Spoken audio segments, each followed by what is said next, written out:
ಹಾಸನ ಜಿಲ್ಲೆಯ ಹೊಳೆನರಸೀಪುರದ ಚನ್ನಾಂಬಿಕಾ ನಿಲಯಕ್ಕೆ ಈಗ ಎಸ್ಐಟಿ ಅಧಿಕಾರಿಗಳ ಆಗಮನ ಆಗಿದೆ. 3 ಆಂಗಲ್ಗಳಲ್ಲಿ ಸ್ಥಳವನ್ನು ಮಹಾಜರು ಮಾಡಲಾಗುತ್ತೆ.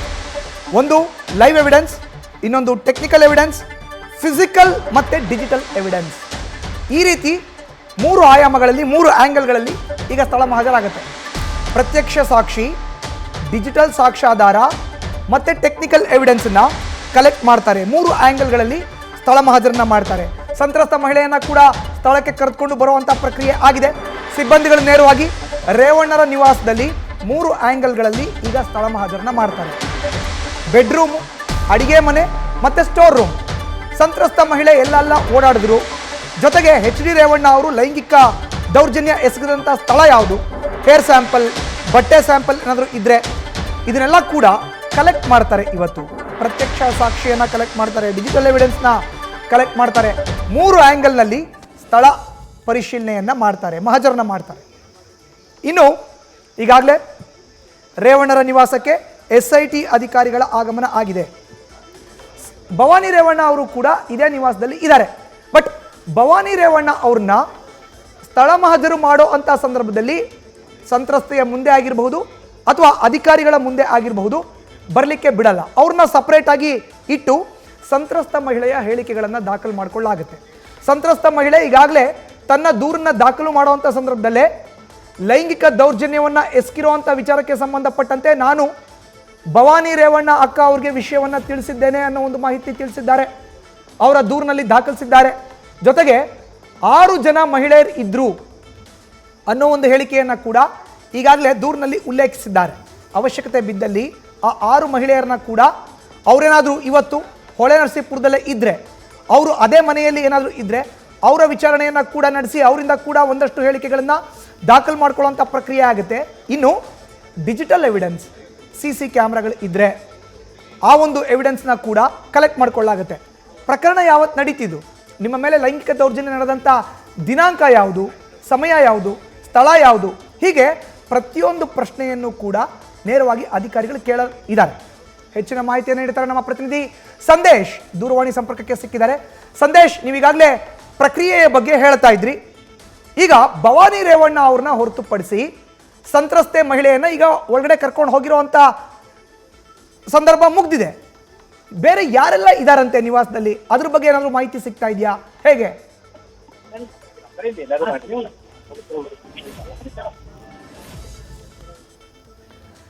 ಇನ್ನು ಈಗಾಗಲೇ ಸ್ಥಳ ಮಹಾಜರು ಮಾಡೋ ಅಂಥ ಪ್ರಕ್ರಿಯೆ ಆಗ್ತಾ ಇದೆ. ಸಂತ್ರಸ್ತೆಯ ಜೊತೆಗೆ ಅಧಿಕಾರಿಗಳು ಕೂಡ ಮನೆಯ ಪ್ರವೇಶ ದ್ವಾರವನ್ನು ಒಳಗಡೆ ಎಂಟ್ರಿ ಕೊಟ್ಟಿದ್ದಾರೆ. ಈಗ ದೂರವಾಣಿ ಸಂಪರ್ಕಕ್ಕೆ ನಮ್ಮ ಪ್ರತಿನಿಧಿ ಸಂದೇಶ್ ಸಿಕ್ಕಿದ್ದಾರೆ.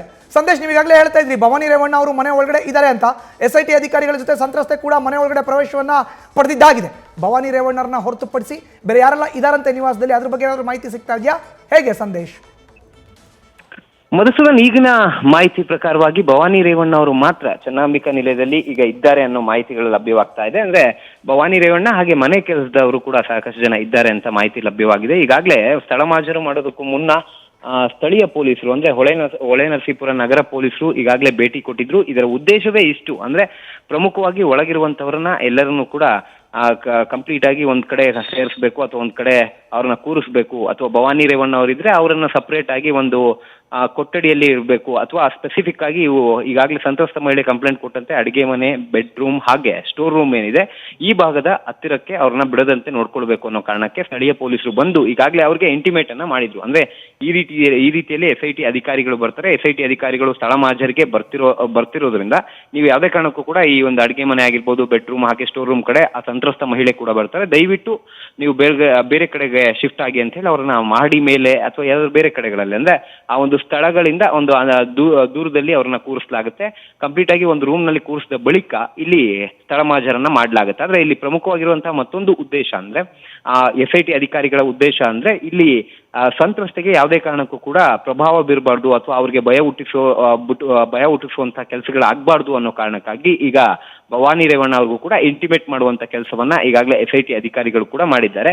ಹಾಗಾಗಿ ಸದ್ಯ ಈಗ ಮನೆಯ ಒಳಗಡೆ ಹೋಗಿರೋದ್ರಿಂದ ಮನೆಯ ಒಳಗೆ ಪ್ರಾಥಮಿಕ ಹಂತದಲ್ಲಿ ಈಗ ಸ್ಟೋರ್ ರೂಮ್ ಅನ್ನ ಮೊದಲಿಗೆ ಮೆನ್ಷನ್ ಮಾಡಿದ್ದಾರೆ. ಹಾಗಾಗಿ ಮೊದಲಿಗೆ ಪ್ಲಾನ್ ಮಾಡಿಕೊಂಡು ಮನೆಯ ಒಳಗೆ ಹೋಗಿ ಕಂಪ್ಲೀಟ್ ಎನಾಕ್ಟ್ ಅನ್ನ ಮಾಡ್ತಾರೆ. ಅಂದ್ರೆ ಎನಾಕ್ಟ್ ಅಂದ್ರೆ ಏನಾಗಿತ್ತು ಏನಾಗಿಲ್ಲ ಅನ್ನೋದನ್ನ ಕಂಪ್ಲೀಟ್ ಆಗಿ ಸಂತ್ರಸ್ತ ಮಹಿಳೆಯೇ ಎಕ್ಸ್ಪ್ಲೇನ್ ಮಾಡ್ತಾ ಹೋಗ್ತಾರೆ. ಯಾವ ಜಾಗದಲ್ಲಿ ಹೇಗೆ ಲೈಂಗಿಕ ದೌರ್ಜನ್ಯವನ್ನ ಮಾಡಿದ್ರು ಅನ್ನೋದಕ್ಕೆ ಸಂಬಂಧಪಟ್ಟಂತೆ ಮಾಹಿತಿಯನ್ನ ಮಹಜರು ಸಂದರ್ಭದಲ್ಲಿ ಮಾಡಲಾಗುತ್ತೆ. ಈಗ ಸದ್ಯ ಸ್ಟೋರ್ ರೂಮ್, ಬೆಡ್ರೂಮ್ ಹಾಗೆ ಈಗಾಗಲೇ ಅಡಿಗೆ ಮನೆ 3 ಕಡೆಗಳಲ್ಲೂ ಕೂಡ ಈ ಯಾವ ರೀತಿ ಲೈಂಗಿಕ ದೌರ್ಜನ್ಯವನ್ನ ಮಾಡಿದ್ರು ಅನ್ನೋದಕ್ಕೆ ಸಂಬಂಧಪಟ್ಟಂತೆ ಎನಾಕ್ಟ್ ಅನ್ನ ಅಥವಾ ಏನು ನಡೆದಂತಹ ಘಟನೆಯನ್ನ ಅವ್ರಿಗೆ ಎಕ್ಸ್ಪ್ಲೇನ್ ಮಾಡೋದ್ರ ಮುಖಾಂತರವಾಗಿ ಆ ಜಾಗದಲ್ಲಿ ಅವು ಎಲ್ಲವನ್ನು ಕೂಡ ವಿಡಿಯೋಗ್ರಾಫ್ ಮಾಡಲಾಗುತ್ತೆ.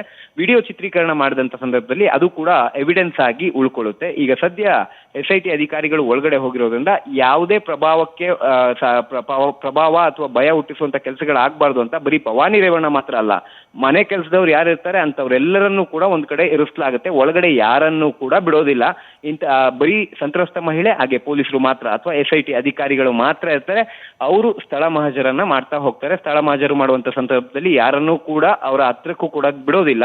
ಹಾಗಾಗಿ ಈಗ ಸದ್ಯ ಭವಾನಿ ರೇವಣ್ಣ ಇರೋದ್ರಿಂದ ಅವ್ರನ್ನ ಅವ್ರ ಮನೆಯಲ್ಲೇ ಒಂದು ಕೊಠಡಿಯಲ್ಲಿ ಇರಿಸಲಾಗುತ್ತೆ. ಅದಾದ ನಂತರ ಬೇರೆ ಬೇರೆ ಜಾಗಗಳಲ್ಲಿ ಮಹಜರನ್ನ ಮಾಡಲಾಗುತ್ತೆ. ಮಹಜರು ಸಂದರ್ಭದಲ್ಲಿ ಲೈವ್ ಎವಿಡೆನ್ಸ್ ಆಗಿರ್ಬೋದು, ಟೆಕ್ನಿಕಲ್ ಎವಿಡೆನ್ಸ್ ಆಗಿರ್ಬೋದು, ಜೊತೆಗೆ ಡಿಜಿಟಲ್ ಎವಿಡೆನ್ಸ್ ಆಗಿರ್ಬೋದು, ಈ ರೀತಿಯಲ್ಲಿ 3 ಹಂತದಲ್ಲಿ ಒಂದು ಎವಿಡೆನ್ಸ್ ಗಳನ್ನ ಕಲೆಕ್ಟ್ ಮಾಡುವಂತ ಕೆಲಸಗಳಾಗ್ತಾ ಹೋಗ್ತವೆ. ಮೊದಲಿಗೆ ಈ ಲೈವ್ ಎವಿಡೆನ್ಸ್ ಅಂದ್ರೆ ಅಲ್ಲೇ ಇದ್ದಂತ ಕೆಲಸಗಾರರಾಗಿರ್ಬೋದು ಅಥವಾ 6 ಜನ ಮಹಿಳಾ ಕೆಲಸಗಾರರು ಯಾರು ಹೆಸರು ಹೇಳಿದ್ದಾರೆ ಅವರಿದ್ರೆ ಅವರ ಹೇಳಿಕೆಯನ್ನ ಕೂಡ ಪಡಿತಾರೆ. ಸಪೋಸ್ ಒಂದು ವೇಳೆ ಅಗತ್ಯತೆ ಬಿದ್ದರೆ ಭವಾನಿ ರೇವಣ್ಣ ಅವರ ಹೇಳಿಕೆಯನ್ನ ಕೂಡ ಪಡೆದುಕೊಳ್ತಾರೆ. ಅಂದ್ರೆ ಅವ್ರಿಗೇನಾದ್ರೂ ಇಂಟಿಮೇಷನ್ ಕೊಟ್ಟಿದ್ರೆ ಅಥವಾ ಈ ಸಂತ್ರಸ್ತ ಮಹಿಳೆಯರು ಯಾವಾಗಾದ್ರೂ ಹೇಳಿದ್ರೆ ಅಥವಾ ನೇರವಾಗಿ ಅವ್ರು ಬಂದಂತ ಸಂದರ್ಭದಲ್ಲಿ ಅವ್ರಿಗೆ ಮಾಹಿತಿಯನ್ನ ಕೊಟ್ಟಿದ್ರೆ ಅವರಿಂದಲೂ ಕೂಡ ಹೇಳಿಕೆಯನ್ನ ಪಡಿತಾರೆ. ಈಗ ಸದ್ಯ ಒಳಗಡೆ ಹೋಗಿರೋದ್ರಿಂದ ಈಗ ಸದ್ಯ ಈಗಷ್ಟೇ ಆ ಒಂದು ಸ್ಥಳ ಮಹಜರು ಪ್ರಕ್ರಿಯೆ ಆರಂಭವಾಗಿದೆ ಅನ್ನೋ ಮಾಹಿತಿಗಳು ಕೂಡ ಲಭ್ಯವಾಗ್ತಾ ಇದೆ. ಮಧುಸೂದನ್, ಧನ್ಯವಾದ ಸಂದೇಶ್ ನಿಮ್ಮ ಮಾಹಿತಿಗೆ.